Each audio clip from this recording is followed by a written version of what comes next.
드립니다. 아멘. 한없는 하나님의 사랑이 오늘 이 자리에 그리고 대지의 모든 가정 위에 충만히 임하시길 간절히 소망합니다. 몇 해 전에 경남 통영에서 있었던 일입니다. 80이 넘은 한 할머니가 길가에 세워진 빨간 차만 보면 조심스레 다가가셨습니다. 그리고는 준비해 온 돈이나 과자나 떡을 검은 비닐봉지에 담아서 차 문손잡이에 딱 걸어두고 말없이 떠나셨다고 합니다. 그 차 주인이 이 일이 자꾸 반복되니까 블랙박스를 달아서 누가 그런 일을 하나 살펴보았고요. 결국 경찰에 이 일을 알리게 되었습니다. 조사해 보니 그 할머니는 그 근처에 사시는 86살의 어르신이었고 치매를 앓고 계신 분이셨습니다. 이야기를 더 들어보니 할머니는 평생 어렵게 사시며 자녀들을 키우셨는데 자식들 공부를 제대로 시켜주지 못한 걸 늘 미안해하며 안타까워하셨다 그럽니다. 그런데 지금은 타지에 나가 살고 있는 이 아들이 예전에 몰던 차가 빨간 차였다는 거예요.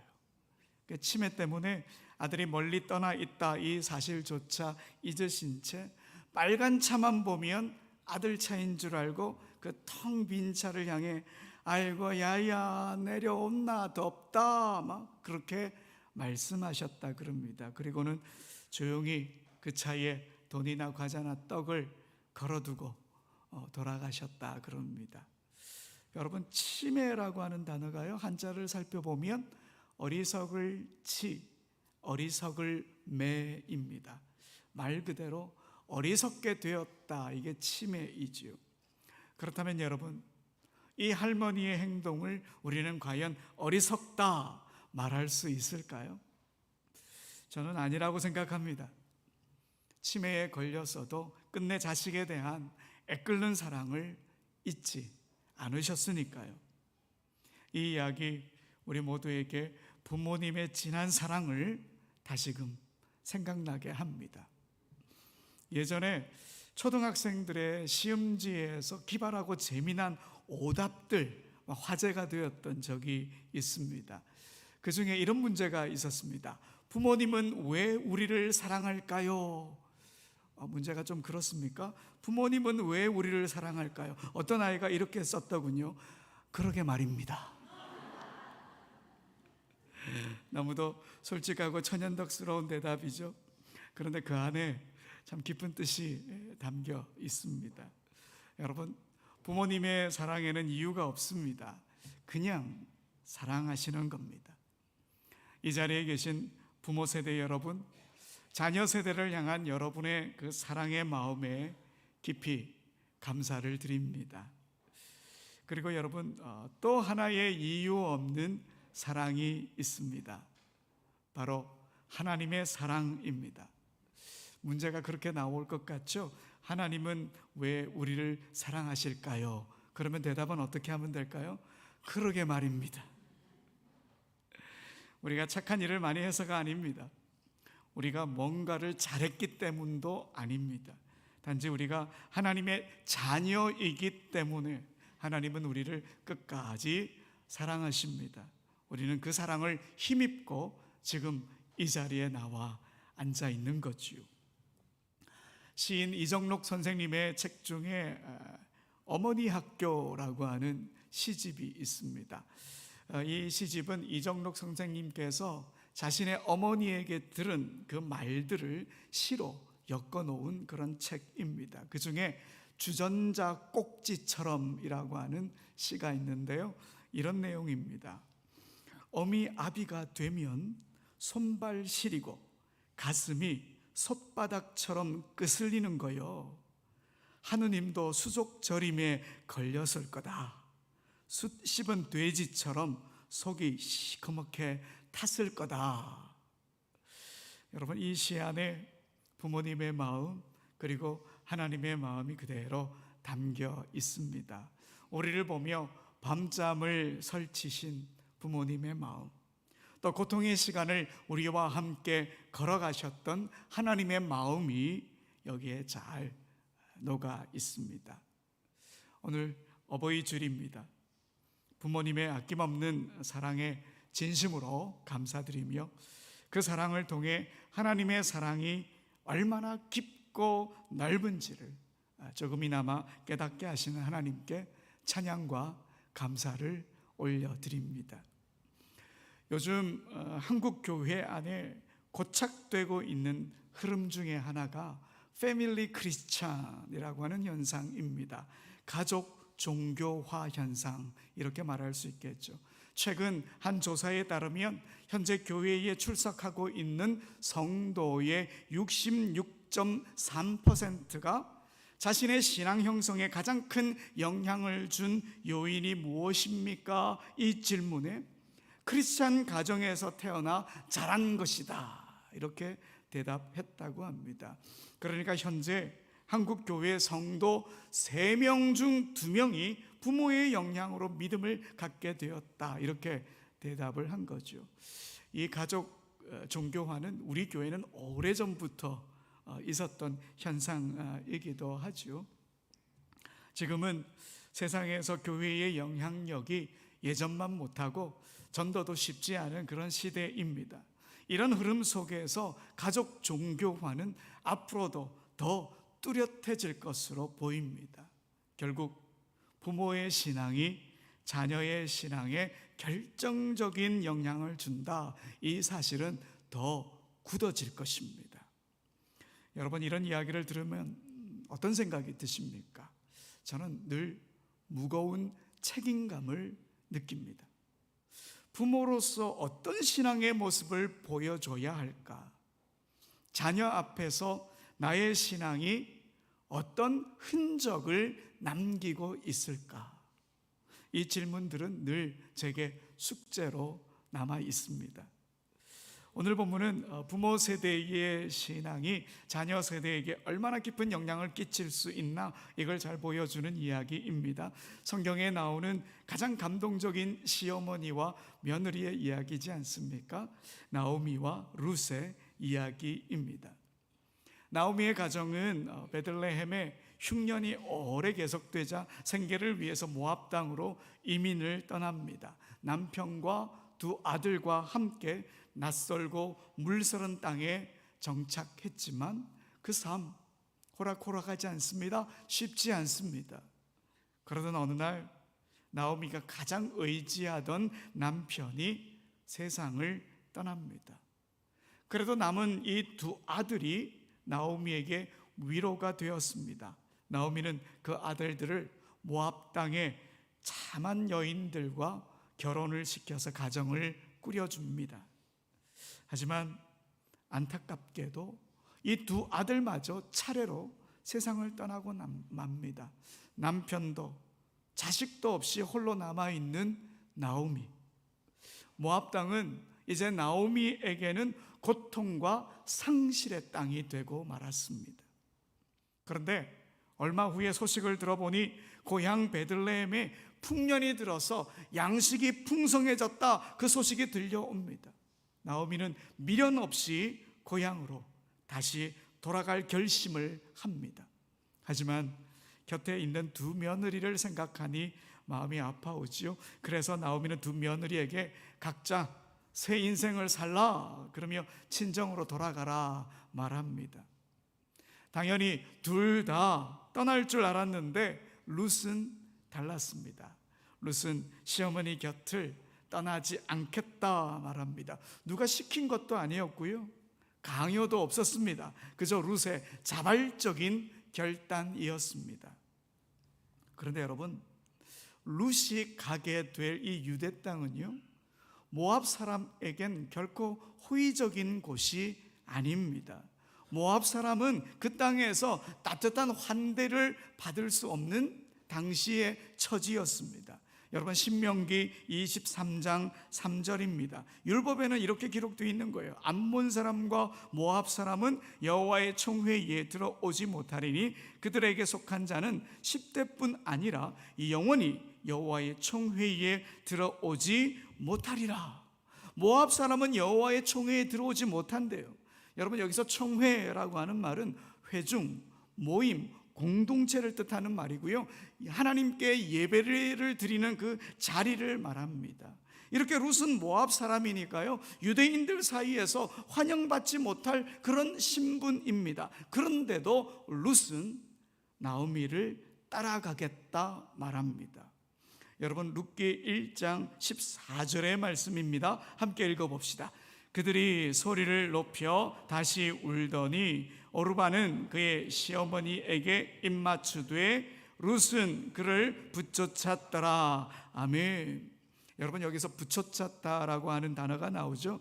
히브리어로는 다바크라고 하는 단어입니다. 이 단어는 두 개의 물체가 물리적으로 딱 달라붙어 가지고 떨어지지 않는 그 상태를 나타내는 단어입니다.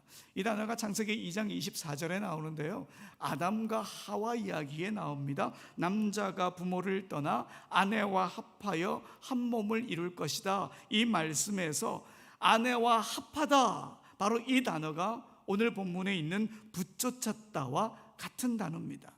그러니까 완전히 하나가 되어서 떨어지지 않는 정말 물리적인 결합을 의미하는 단어입니다. 그러니까 룻이 시어머니 나오미와 몸과 마음이 완전히 하나가 되어서 따라갔다, 이 말이죠. 룻이 얼마나 나오미를 신뢰했는지 알 수 있는 대목입니다. 그러면 여러분, 룻은 왜 그렇게까지 나오미를 따라갔을까요?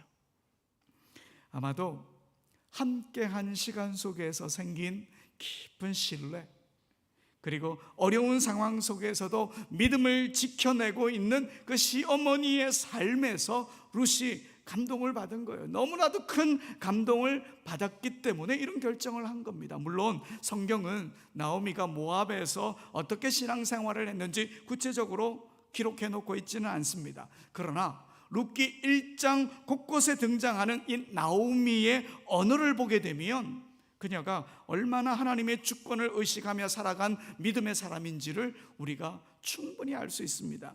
여러분, 룻기 1장 6절입니다. 그 여인이 모압 지방에서 여호와께서 자기 백성을 돌보시사 그들에게 양식을 주셨다 함을 듣고, 자, 여기서 보십시오. 이 말은 베들레헴 공동체에게 하나님께서 풍년을 주셨다, 이 말을 전할 때 뭐라고 말합니까?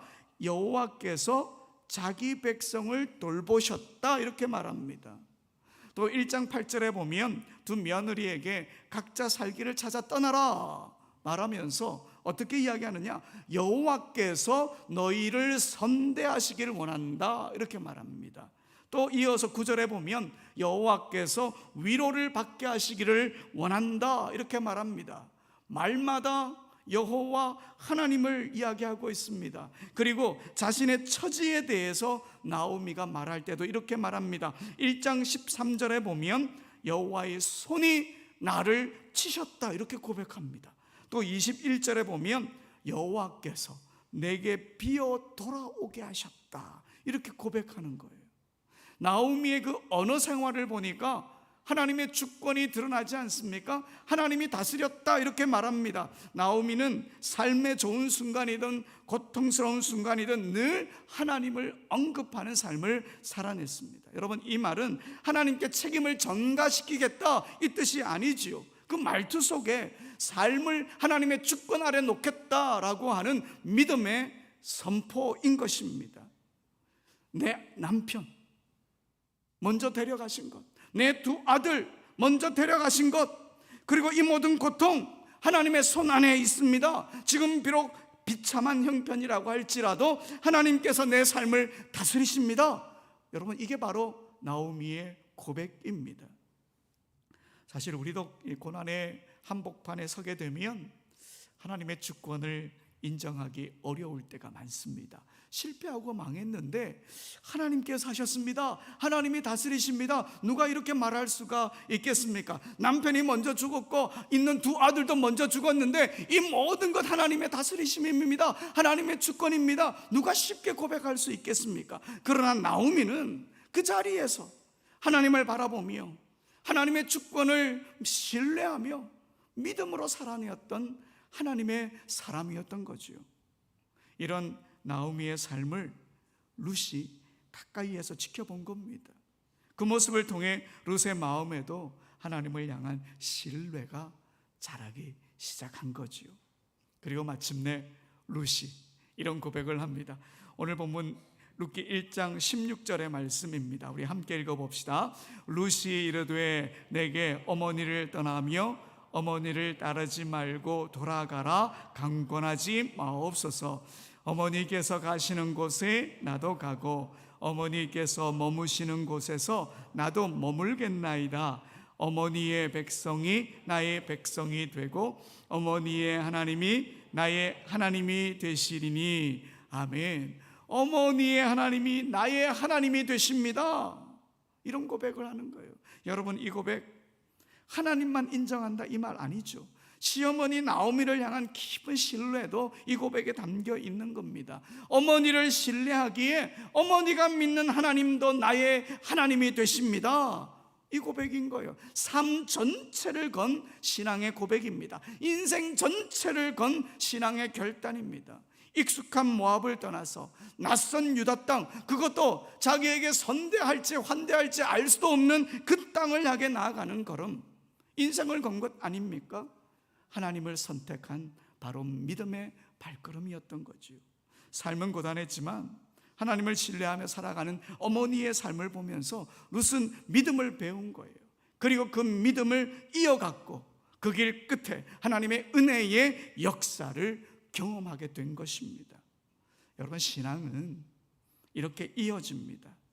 부모 세대의 삶의 태도와 신앙의 자세는 자녀 세대에게 깊고도 큰 영향을 끼칩니다. 그러니 어려운 순간일수록 우리는 신앙 안에서 더더욱 버텨내야 합니다. 여러분, 한번 생각해 보십시오. 평범한 일상이 기억에 남습니까? 위기의 순간이 기억에 더 오래 남습니까?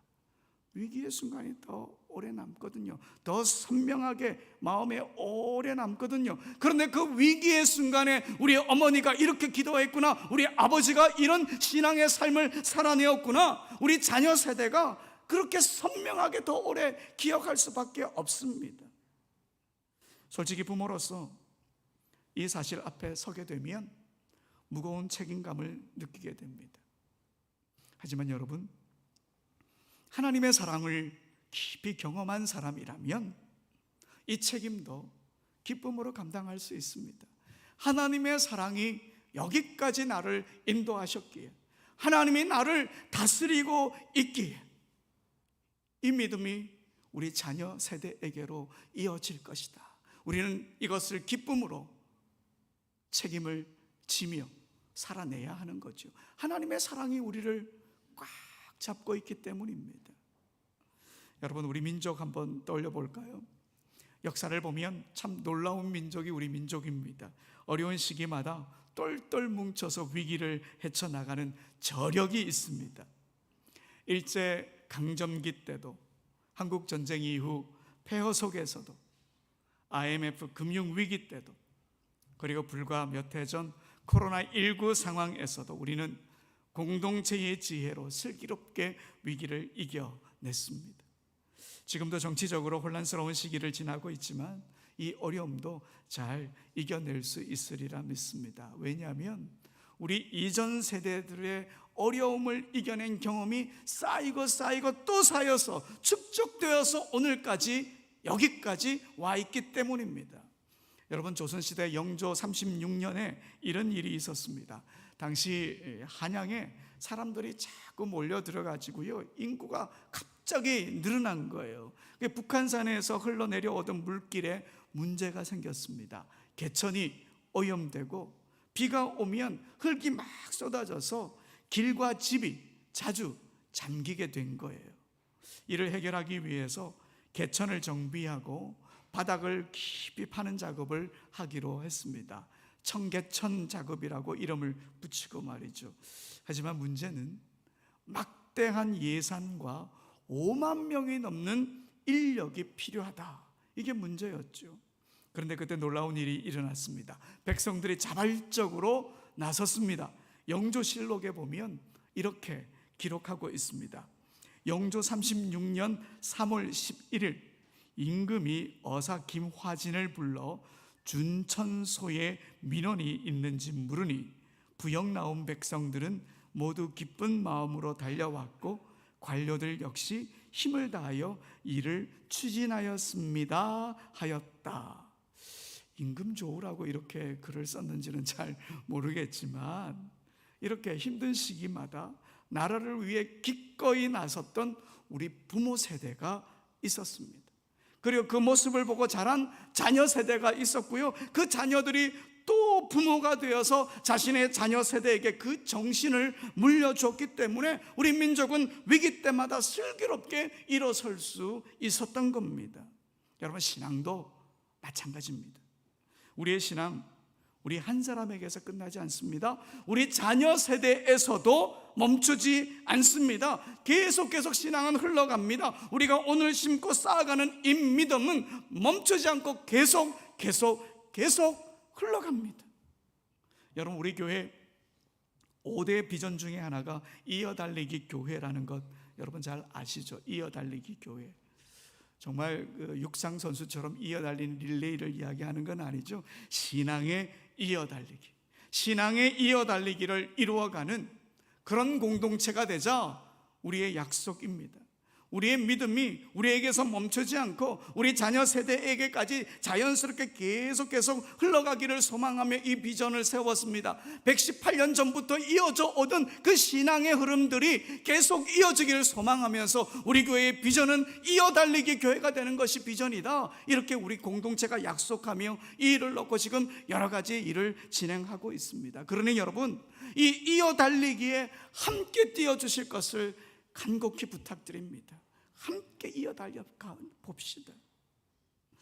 여러분, 오늘 읽은 룻기를 한 번 더 생각해 볼까요? 이 책이 왜 성경 여기에 이 자리에 위치하고 있을까요?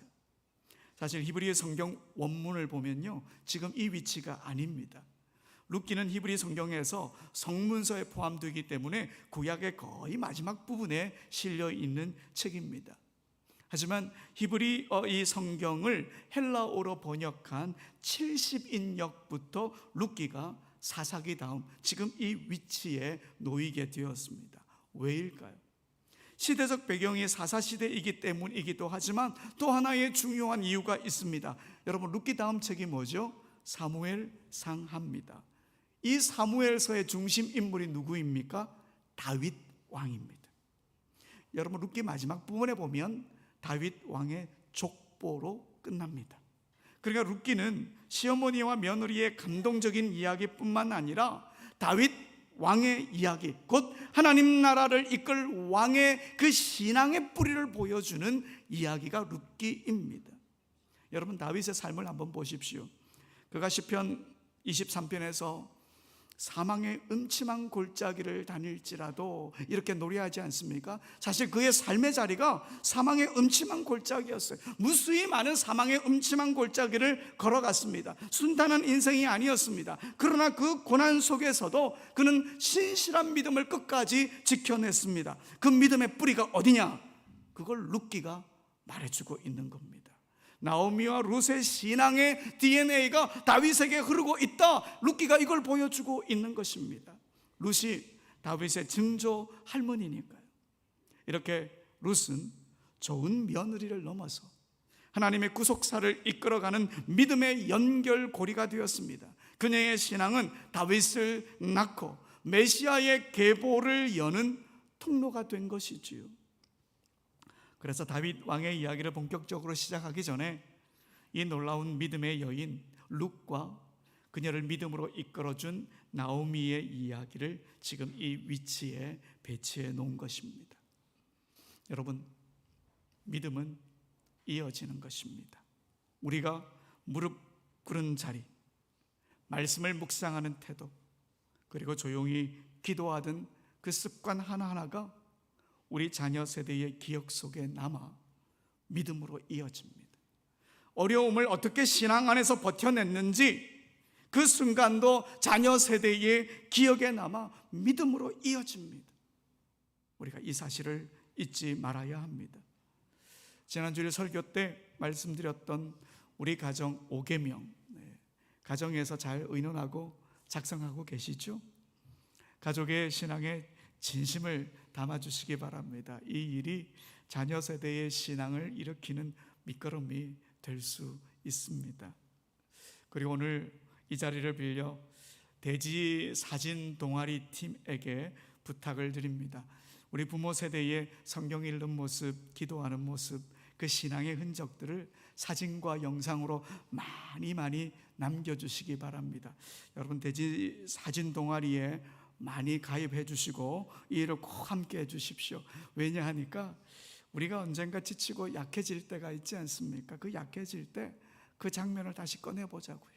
그 장면을 꺼내보면서 우리에게 신앙을 물려주신 부모님 세대를 떠올려보고, 아, 우리 어머니, 아버지, 우리 부모님은 이 어려운 순간에 어떻게 이겨냈더라, 그러면서 다시 믿음의 무장을 해보자, 이런 의미로 많이 찍어주시고 기록해 주시기 바랍니다. 그리고 오늘 우리 자녀 세대에게 숙제를 하나 내어드립니다. 여러분의 부모님께 이렇게 고백해 보십시오. 어머니의 하나님이 저의 하나님이 되십니다. 아버지의 하나님이 저의 하나님이 되십니다. 사실 이 고백 저희 아들에게 꼭 듣고 싶은 고백인데, 여러분, 우리 자녀들이 잠시 신앙에서 멀어져 있다 해도 이 믿음의 고백을 담대히 하게 될 날 우리 꿈꿔봅시다. 그날 꼭 우리에게 올 줄 믿습니다. 어머니의 하나님이 나의 하나님입니다. 아버지의 하나님이 나의 하나님이 되십니다. 이 고백 우리가 듣게 될 날이 꼭 올 것입니다. 여러분, 지금 우리가 걸어가는 이 신앙의 발걸음 결코 헛되지 않습니다. 비록 어렵고 힘든 날이 있다 해도 믿음을 지키며 무너지지 않고 견뎌낸 그 삶의 흔적이 우리 가정의 믿음을 더 단단히 세우고 우리 자녀 세대를 올곧게 하나님 앞에 서게 만드는 겁니다. 우리가 오늘 쌓아가는 이 믿음의 역사가 자녀 세대, 또 그 다음을 넘어서는 또 자녀 세대까지 흘러가게 될 줄 믿습니다. 이런 소망을 품고 이번 한 주도 주님 안에서 힘있게 신앙의 걸음을 걸어가는 우리 모두가 되길 간절히 소원합니다. 우리 다 같이 일어나셔서 찬송가 579장입니다. 어머니의 넓은 사랑 함께